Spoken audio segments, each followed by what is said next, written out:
Hello and welcome to another edition of Meet SRU Faculty. I'm your host Ryan Noblet, and my guest today is Dr. Danette Dimarco, English professor. So the first question I'm going to ask you today, Dr. Dimarco, is your educational background. Where did you start out your educational history? How did you get to the level you are currently? Well, I guess I could tell you that both of my parents were teachers, and I started, probably the day I was born. But I'll just give you the later education. I went to graduate school at Duquesne University, and I did earn 3 degrees from there: a BA in English, an MA in English, and a PhD in English. And I wasn't there consecutively for many years. I did get some credits from Miami University of Ohio. And I also taught at Edinburgh University in between my master's and PhD to try to see if it was teaching that I really wanted to go into. I made the joke about my parents both being teachers, and I ended up as a teacher too. And it is true. My mother was a kindergarten teacher for over 30 years.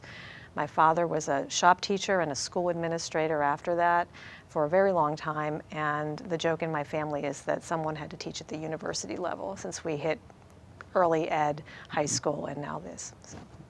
And what made you want to become specifically an English professor, just over any other different focus? Yeah, it's funny. I think that my earliest memories are of books and of reading with my parents and just cozying up, in the corner and loving to use my imagination. I also liked to write a lot. So I was always encouraged in that way to write and to grow. And although I really liked math and science, I probably was better at this than I was at math. And so I tended to follow that progression of strength, and I was always encouraged by teachers along the way to do this. And I came to discover that not everyone liked it as much as I did.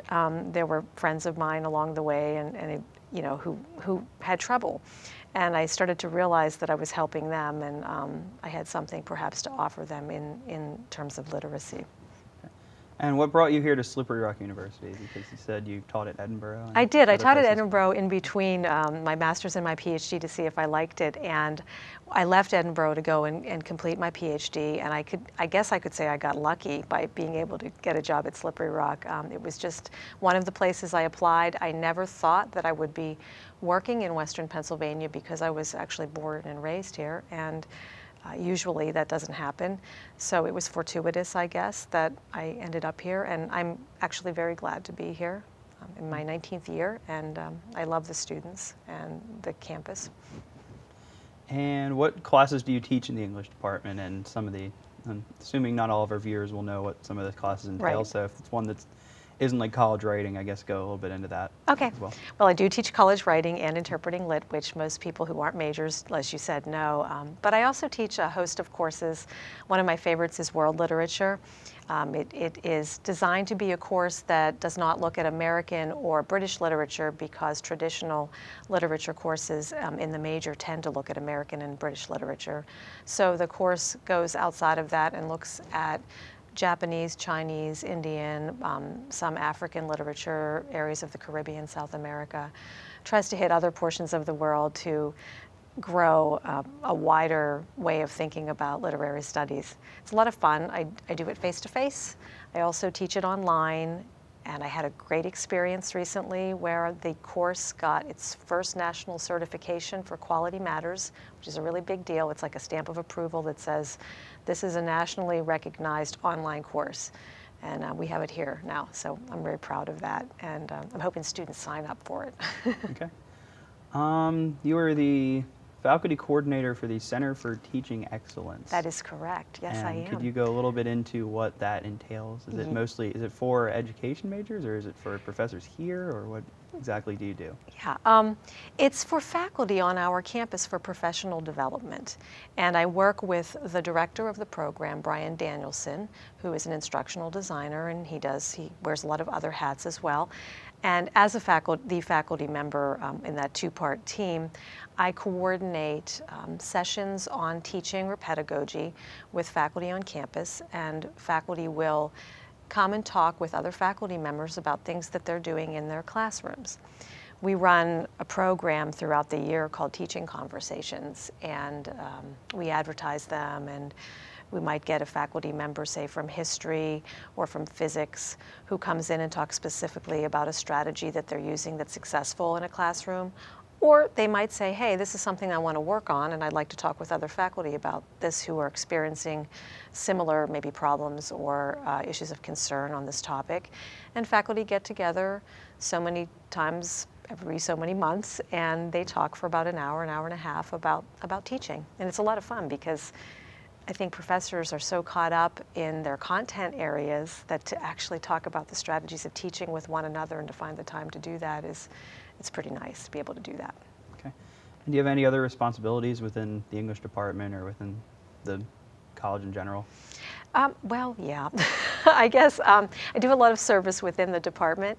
I am on the recruitment and retention committee, and we just had a really big writers workshop for high school students. We brought almost 90 high school students to campus, and I did that with 6 other faculty members in my department. We designed it and we ran writing workshops for the students.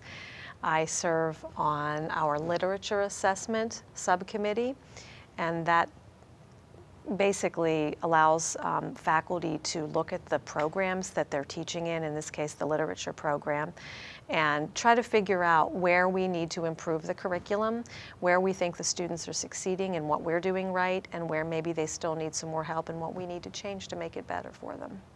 Okay, and you mentioned to me before that you have done a lot of research and different, even written a book. Could you go a little more in detail about that as well? Yeah, I get really nerdy when it comes to this. I get very excited about it.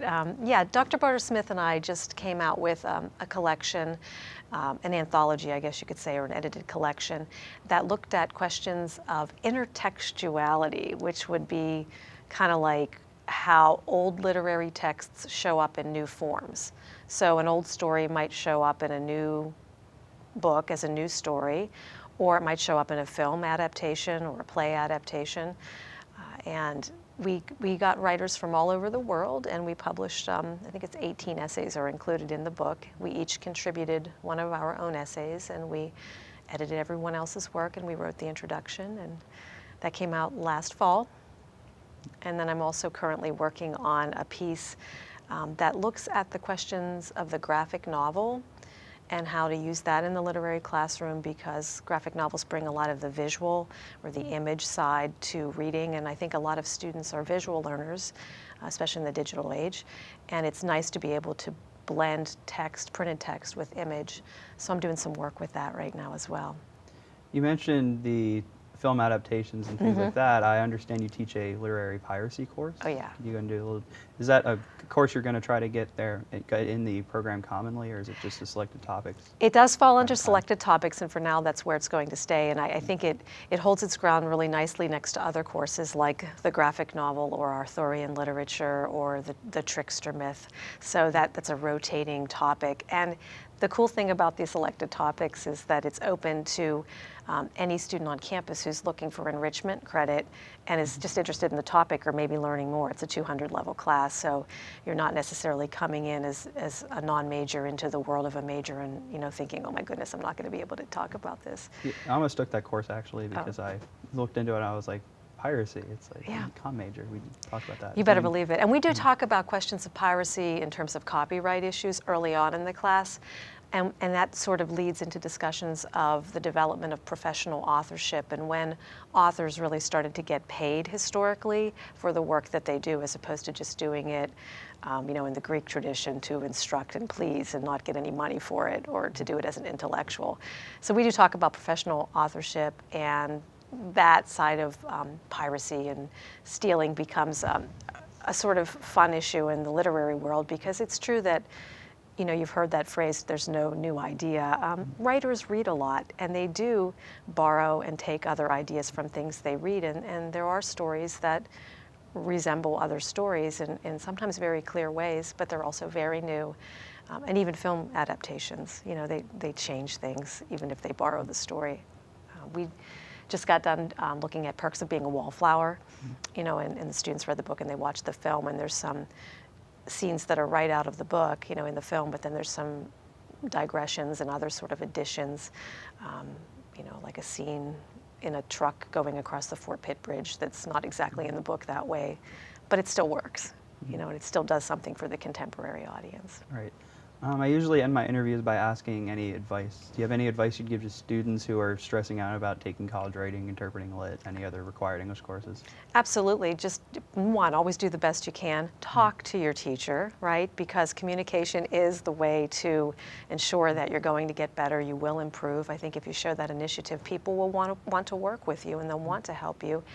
And also, everyone has a story to tell, and everyone does have some ability. And we don't all start in the same place, but we certainly, you know, have to remember that we start where we are and we just work to where we can. And that's the most important thing. And do you have advice for any students in general, not specifically, well, everybody has to take those courses, obviously, but any students in general are mostly the same of what you just said? Or? Well, yeah, I mean, I you know, enjoy college, take it seriously, but have fun. You know, that's the kind of thing that, you know, I love working in this environment every day, and I sort of breathe in the campus when I come here every day. And I think that sometimes we get so caught up in the business of life that we don't really look around and recognize where we are. You know, we're present here now, meet people, take advantage of all the opportunities that are being given to you and get involved. And you'll probably do pretty well. Okay. Yeah. Well, that's all the time we have today. This has been Meet SRU Faculty. I'm your host, Ryan Noblet, and once again, a special thanks to Dr. Danette Dimarco for coming and giving us a few words today. Thank you. So thank you. We'll see you next time.